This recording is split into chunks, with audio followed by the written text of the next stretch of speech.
A reforma dos velhos forais medievais assumia-se como um pedido dos povos em cortes ao longo do século XV.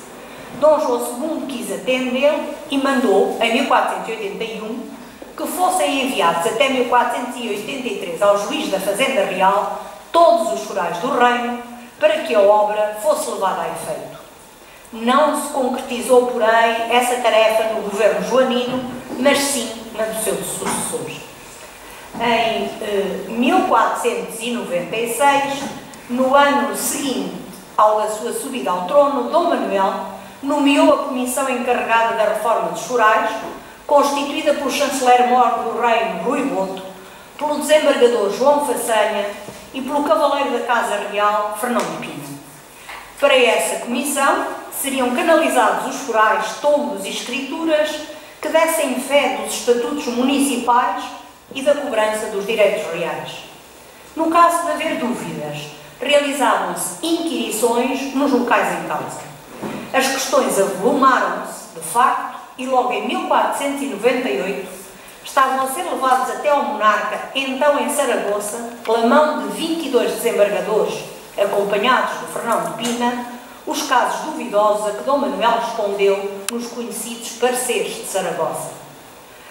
A obra da reforma dos forais prolongou-se até 1520, portanto durante 25 anos, e nela se empenharam agentes do poder real, doutores, desembargadores, contadores das comarcas e até oficiais e almoxarifes, bem como oficiais do poder local, entre juízes, vereadores e homens bons dos concelhos, e ainda um vasto corpo de agentes da escrita, desde escrivães, iluminadores e encadernadores.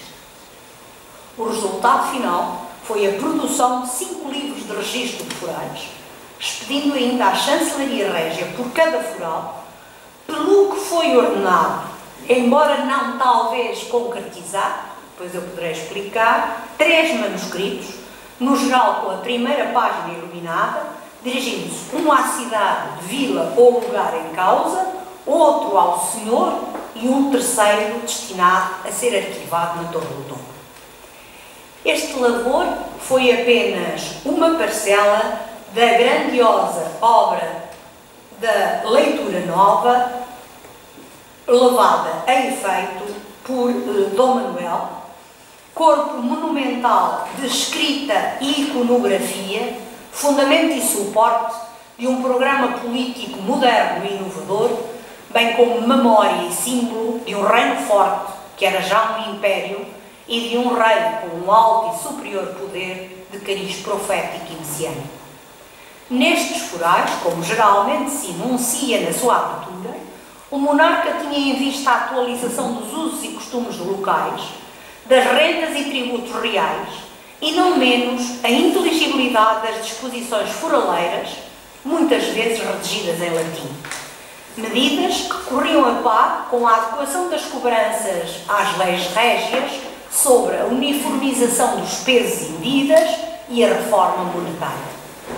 Neles sobressaem, de facto, as preocupações com a especificação reformulada dos direitos a versar à coroa, em detrimento das normativas respeitantes à vida interna da conselhia. Todavia, a reforma demonstra uma grande preocupação com o respeito pelo direito costumeiro, tendo em vista erradicar abusos e prepotências dos senhores ou do oficialato régio ou senhorial, havendo sido genericamente bem recebida pelo povo e, pelo contrário, muito contestada pelos poderosos. No seu conjunto, esta vasta reforma desenha-nos a municipalização do território, imbricada com a rede de senhorios da nobreza e do clero, que foram também alvo desta reforma dos forais, evidência de uma tessitura plural de jurisdições e poderes locais, que era a expressão real da sociedade no Reino de Portugal de 500. E se a mesma tem em vista impor a lei geral do reino e regularizar a fiscalidade da coroa, não procurou menos articular o poder régio com os diversos poderes territoriais e jurisdicionais do território, visando controlá-los e sujeitá-los ao seu programa político. No dia 22 de dezembro de 1514, saía da chancelaria de Dom Manuel o foral de Alcanedo e Pernas. Um foral que se tornou um marco para o concelho que pertencia ao mestrado da Viz. E explicaremos já o que afirmamos, inserindo primeiro esta carta no contexto histórico da localidade.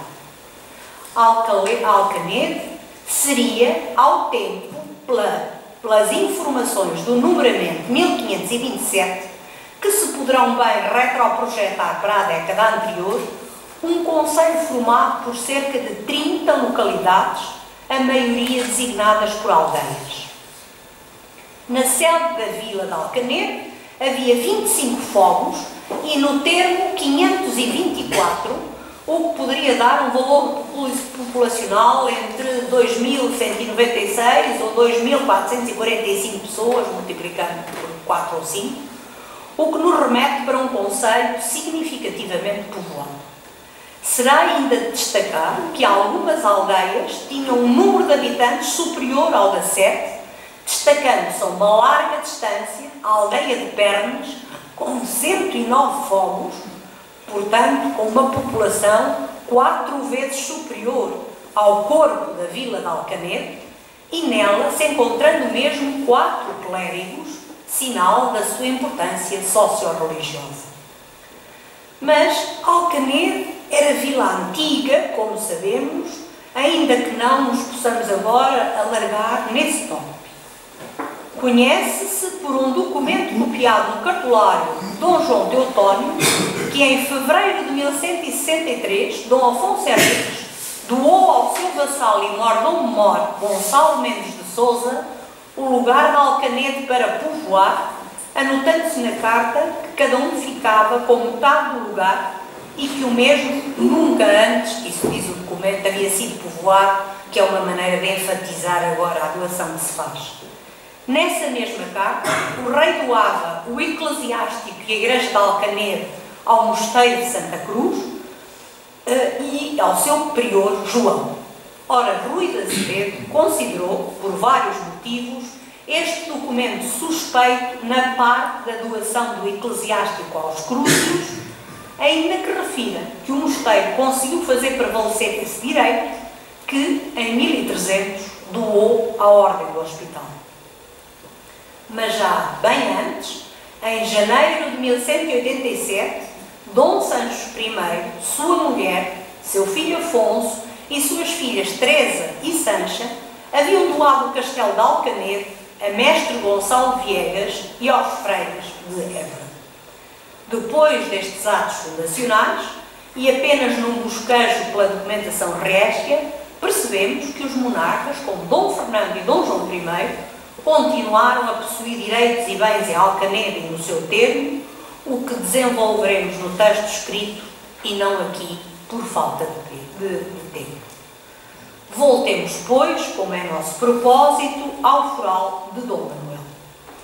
O foral manuelino de Alcanedo e Pernas chegou aos nossos dias numa venturosa fortuna em 2 manuscritos originais, um depositado atualmente na Biblioteca Municipal de Santarém e outro existente no arquivo da Torre do Tombo.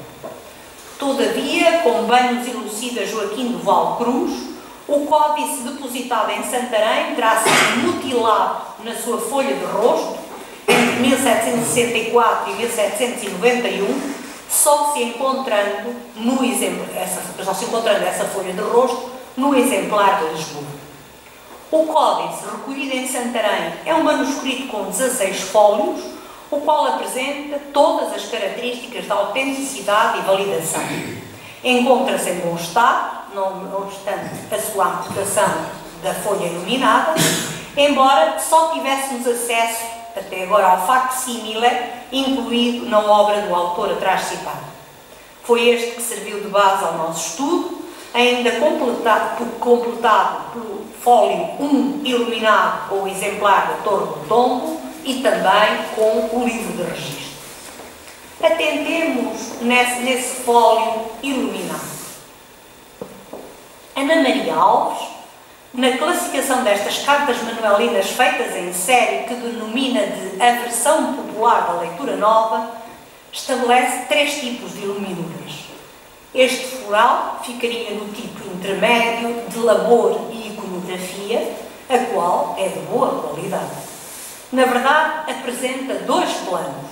O superior, com a iluminura da letra D, em que se inscreve o escudo coroado e ainda as restantes letras da dignidade OM, e o nome do rei Manuel, escrito ao alto, como podem ver, numa faixa estreita e, portanto, sincopado em Manuel.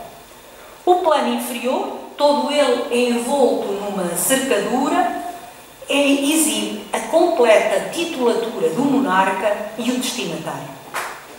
O D inicial da dignidade de Dom é uma letra fitofórmica de tom azul, com ornamentação de folhas de acanto verdes e pontuações florais vermelhas.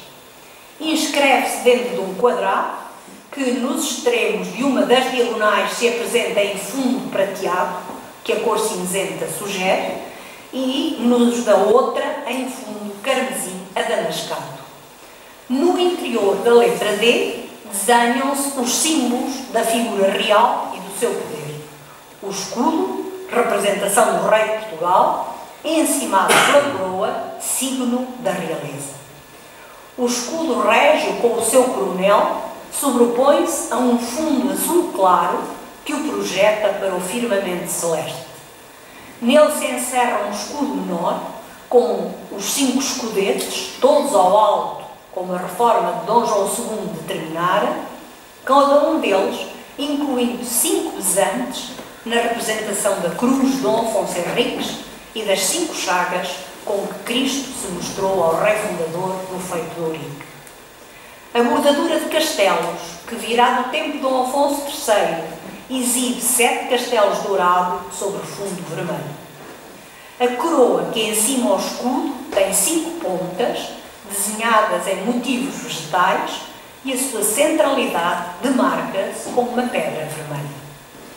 O segundo plano desenvolve a titulatura do monarca, composta pelos velhos e novos títulos reais, que anunciam o seu império terrestre, marítimo e comercial, e a nota parte do destinatário.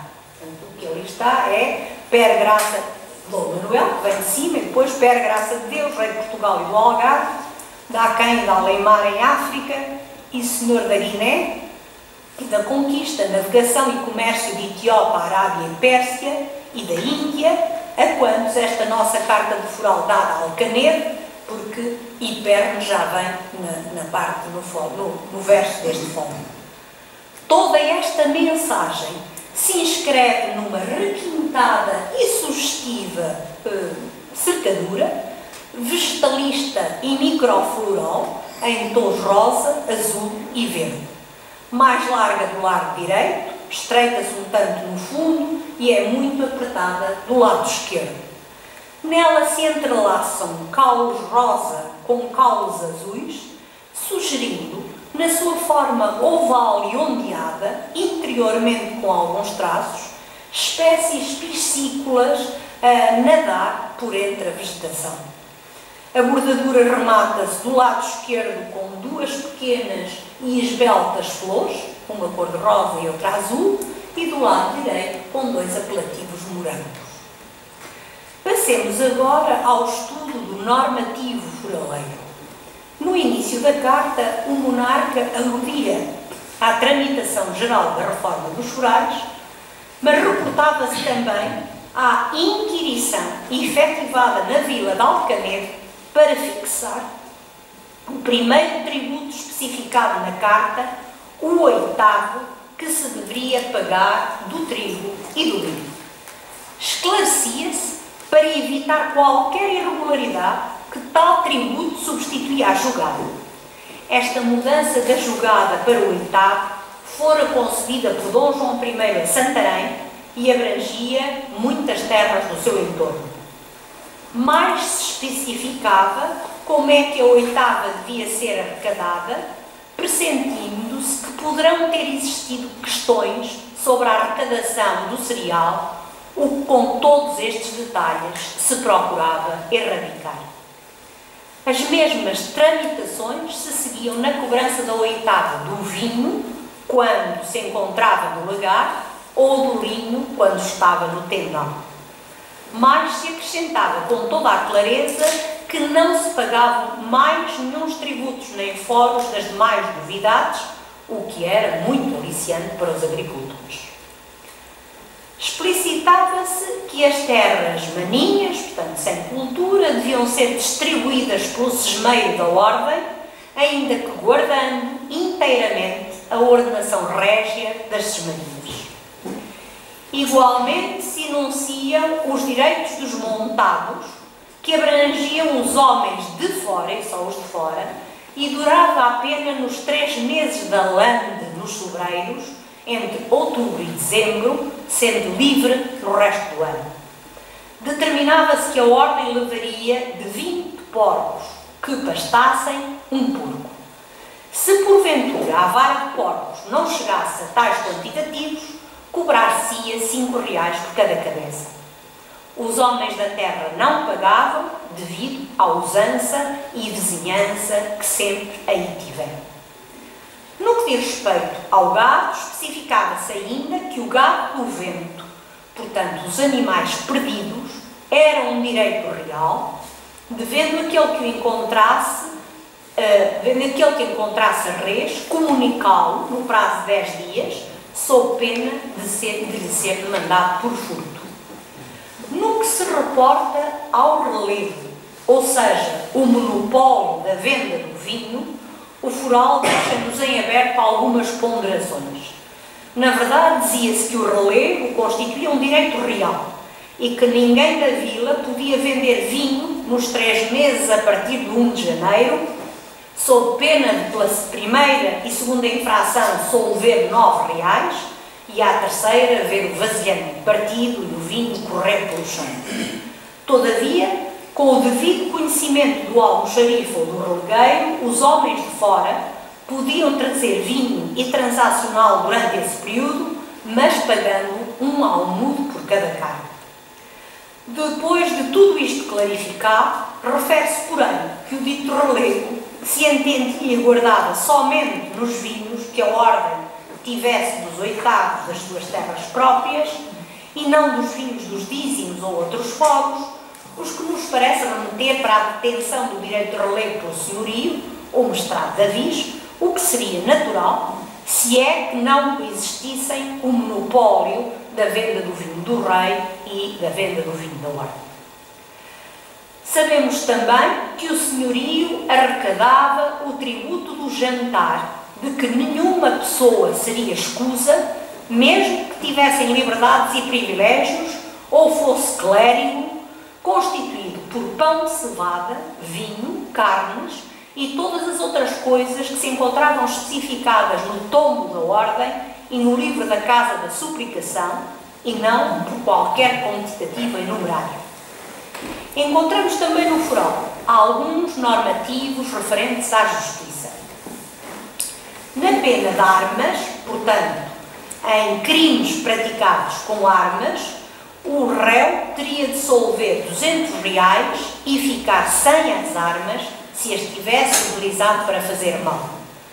Não se encontram abrangidos por estas penas os jovens abaixo de 15 anos, nem tampouco as mulheres, já que, como bem sabemos, se encontravam sujeitos ao poder parental os primeiros e ao marital as segundas. Ao chefe de família era mesmo concedido o direito, sem qualquer penalização, de castigar a sua mulher, filhos e escravos, ainda que jorrasse sangue,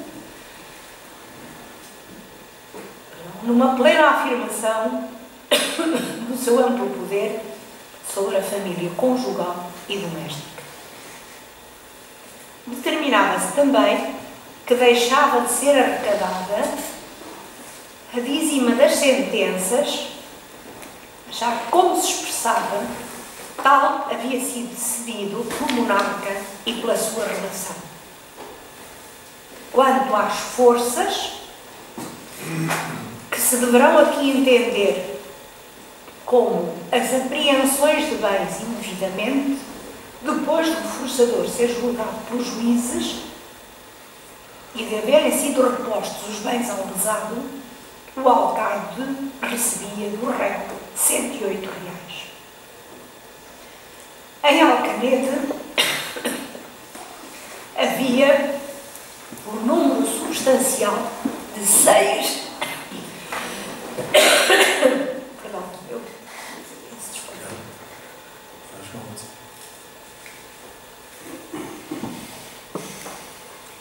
Em Alcanede havia um número substancial de 6 tabeliães, pagando cada um deles da sua atividade 72 reais.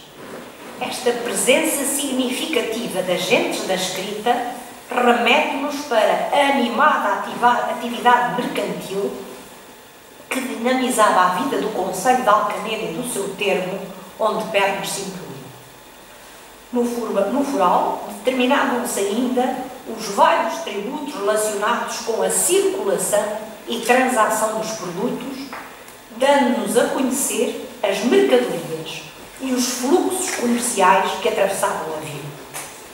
No que diz respeito ao salário, ou seja, ao tributo que onerava o pão cozido vendido na vila, porque o termo estava isento, fixava-se na entrega de um pão por cada 30 transacionados. Nos fornos de cozer pão que a ordem tinha na vila, pagava-se de poia um pão por cada 20 pães, ou por 15, ou por 25. Atingindo 30 pães, entregava-se um pão e merendeiro. A poia era o pão que se pagava pela utilização do forno. Declarava o foral expressamente que não se levava a açouguagem nem na vila nem no termo, porque a ordem não dispunha de açougues feitos à sua custa. Bem desenvolvido se mostra no foral quanto ao pagamento da portagem, portanto, o imposto sobre os bens transacionados, que abrangiam os bens alimentares e afins, os tecidos, as peles, as matérias-primas e diversos objetos. Atente-se que só os homens de fora a pagavam, já que os moradores do concelho que quisessem soldar, ou seja, entregar um soldo que equivalia a 11 ceitis até ao dia de São João Batista, como reconhecimento da sua vizinhança, ficavam isentos. E para que melhor se compreendessem os tabelamentos, era conveniente precisar o montante das cargas que se uniformizaram. Assim, anotava-se que a carga maior era a de besta cavalar ou moar, a menor era a de besta asnal, que se equivalia à metade da maior, enquanto o costal, o que um homem acarretava às costas, equivalia a 1/4 da carga maior. Por sua vez, a carga transportada em carros ou carretas equiparava-se a 2 cargas maiores. Precisava-se ainda que a carga maior valia 10 arrobas, a menor 5 e o costal 2 arrobas e meio. Não se vendendo toda a carga, solvia-se pela que fora transacionada um soldo por cada libra arrecadada. Sabia-se ainda que cada real valia 6 ceitis. Se a alimentação era a preocupação de maior de qualquer aglomerado populacional, percebe-se que fosse, no geral, pela taxação de bens alimentares que se iniciava a discriminação da portagem. Fixava-se então a carga maior de cereais, especificando-se trigo, centeio, cevada, milho, painço, aveia e farinha de cada um deles, a que se juntava a cal, o sal, o vinho, o vinagre, a linhaça, a fruta verde, como melões, a hortaliça e ainda o bagaço de azeitona, pagava-se por tudo isto e por cada um real. A portagem elevava-se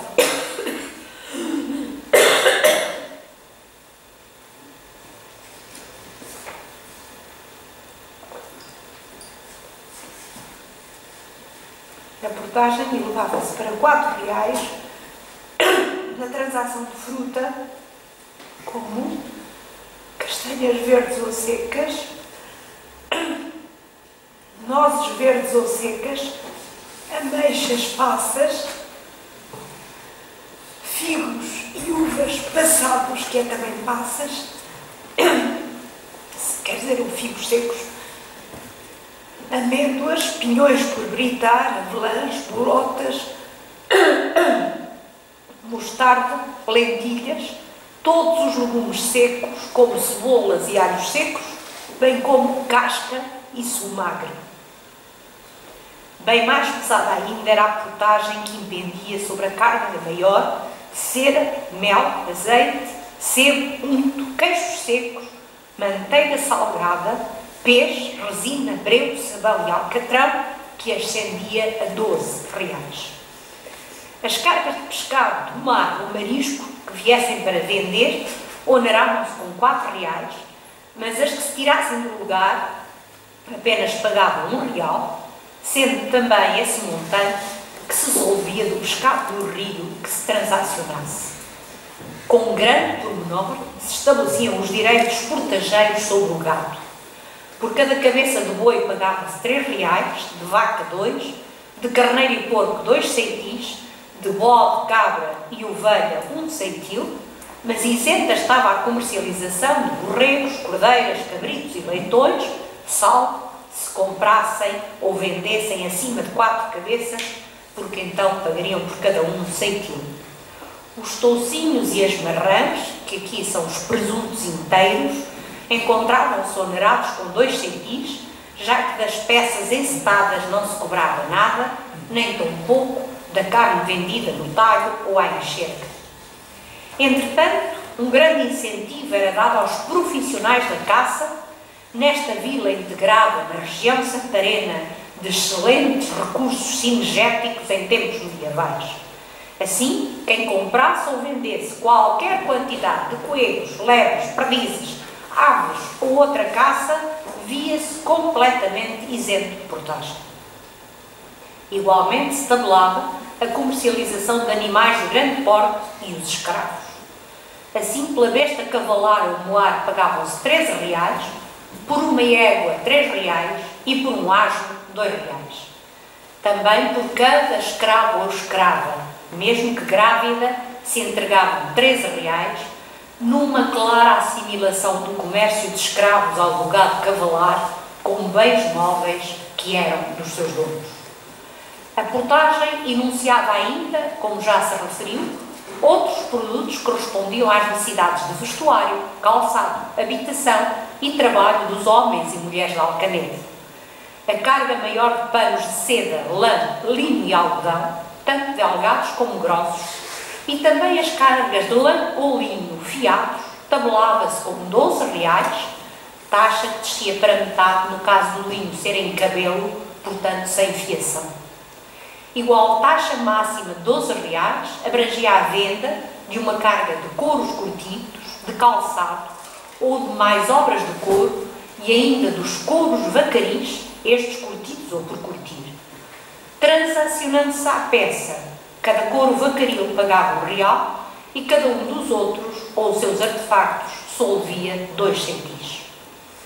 Os mesmos 12 reais impendiam sobre as peles e forros de coelhos ou cordeiras, ou qualquer outro tipo de peles, e ainda sobre as marçarias.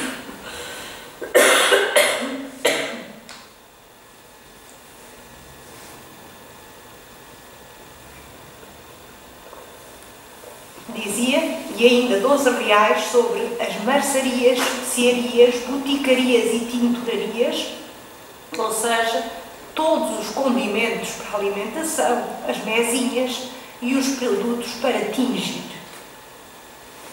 Ainda há 12 reais de tabelada a carga maior de ferro e aço e todos os demais metais e objetos com eles preparados em obras grossas ou delgadas. Já a carga de barro ou louça, mesmo que vidrada, quer fosse do reino ou de fora, apenas solvia 4 reais.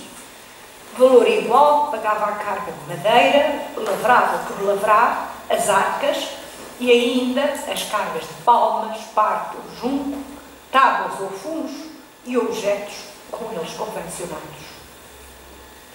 Esclarecia-se que qualquer homem podia trazer uma carga de bens para vender e levar outra para fora, de diferentes produtos, mas igual valor, sem nada ter que solver, o que se designava no foral de sacada carga por carga. Libertos da solvência da portagem, encontravam-se alguns produtos e certas pessoas ou situações específicas. Desde logo não pagava portagem o pão cozido, as queijadas, o biscoito, os farelos, os ovos, o leite nem alimentos com ele confeccionados, desde que não tivessem sal, nem a prata lavrada, nem as vides, nem as canas, nem a carcanja, o tojo, a palha, as vassouras, a pedra, o barro, a lenha e a erva. Dava-se liberdade de comércio entre a vila e o termo e reciprocamente entre o termo e a vila, tanto na venda de produtos a vizinhos como a gente de fora. Os bens que vinham ou saíam com vista ao abastecimento da Armada Real ou recrutado por ordem régia, encontravam-se isentos. E também nada pagavam os produtos que os caminhantes comprassem e levassem para si e para as suas bestas ou que circulassem pela vila. A mudança de casa, que se designava por casa movida e que implicava movimentação de bens, estava do mesmo modo isenta, salvo se com esses bens fossem levados outros para vender. Isentos se apresentavam rendimentos de bens móveis ou imóveis, ou de arrendamentos, além dos pagamentos por tenças, mercês, casamentos ou mantimentos, mesmo que fossem levados para comercialização. Precisava ainda o foral, a forma como devia ocorrer a entrada ou a saída dos produtos na terra, sob pena de serem considerados descaminhados. Os homens e mulheres que, pela sua condição, eram considerados privilegiados e se encontravam isentos da portagem, pertenciam ao clero regular, masculino ou feminino, ou eram clérigos das ordens maiores ou menores, desde que vivessem como clérigos. Viam-se ainda privilegiados os homens da cidade da Guarda e da Dévora e das vilas de Guimarães, Valença, Mogadouro, Castro Laboreiro, Bragança, Covilhã e Sorteio. Como todos os forais manuelinos, também o de Alcanede terminava com a pena do foral, exigindo, com penalizações, o seu cumprimento. Como notas conclusivas, gostaríamos de acentuar que, pelo clausulado deste foral manuelino, depreendemos que a vila de Alcanede e seu termo, gravitando na órbita do concelho santareno, teria uma certa importância agrícola e mercantil. Se a portagem dos mais caros produtos em Santarém se solvia com 27 reais, em Alcanede eles fixavam-se exceto os 12 reais, mas este valor apresenta-se como superior ao de outras médias e pequenas vilas extremanhas. Acresce que em Alcanede alguns produtos pagavam até maior portagem que em Santarém, como por exemplo o vinho ou uma vaca. Mas este foral, concedido por Dom Manuel em 1514, revestiu-se de um maior significado. Na verdade, depois da sua outorga, o senhorio ficava impedido, se cumprisse o normativo régio e não o desrespeitasse, de cobrar certos tributos até aí arrecadados e ficava obrigado a pautar-se por regras específicas na recolha de muitos outros. Salientemos algumas dessas benesses e precisões. Logo no tributo da oitava se declarava que o mesmo impendia apenas sobre o pão, o vinho e o linho e não sobre quaisquer outras novidades, o que afastava o perigo da exigência desta cota nos demais frutos da terra. Quanto ao montado, que é muito preciso em todos os detalhes da sua cobrança, logo se determinava, e vejam este pormenor, que a exigência dos porcos devia ser relacionada com a envergadura dos animais que pastavam, Assim se levando um grande, quando eles fossem de tal porte, ou um médio e pequeno, se eles tivessem esse tamanho médio e pequeno. Não era pedir um grande quando andavam várias de portas pequenas, ou vice-versa. Mas mais importante ainda, acrescentava-se que não mais podia ser cobrado 1/5 dos portos, como, por certo, abusivamente, a Ordem de Avis fazia até então, dado que não havia qualquer título que o justificasse. Assim escreve Frodo. Mais ficava definido que em Alcanedo e Pernas não se pagava a dízima das sentenças e também se erradicava o mau uso da cobrança de 450 reais pela pena de armas. Nada se solveria da solgagem, e cito o foral, visto como a Ordem não tem açougues feitos à sua custa, segundo nossa determinação, como peremptoriamente afirmava o monarca. Além disso, o jantar, de que nem os privilegiados se escusavam, seria entregue em géneros e não em numerário, e também cito o foral, sem embargo de se mostrar que alguma vez se pagou o dito jantar por 50 libras, porque se não achou outra razão, nem direito, por se deverem pagar de outra maneira, de que como agora se paga, portanto em géneros. Os homens e mulheres de Alcanedo e Pernas ficaram, sem dúvida, mais resguardados das arbitrariedades senhoriais desde a concessão desta Carta de Foral por Dom Manuel I. Por isso, estes diplomas, que não devem ser lidos como um rol de deveres, mas também com uma consignação de múltiplos direitos, não eram muitas vezes bem quistos pelos senhorios, que se opunham até à sua saída da chancelaria ou à sua publicitação nos conselhos, mas tornavam-se bem desejados pelas populações que se sentiriam defendidas e protegidas pelo monarca com estas novas cartas de foral. Muito obrigado.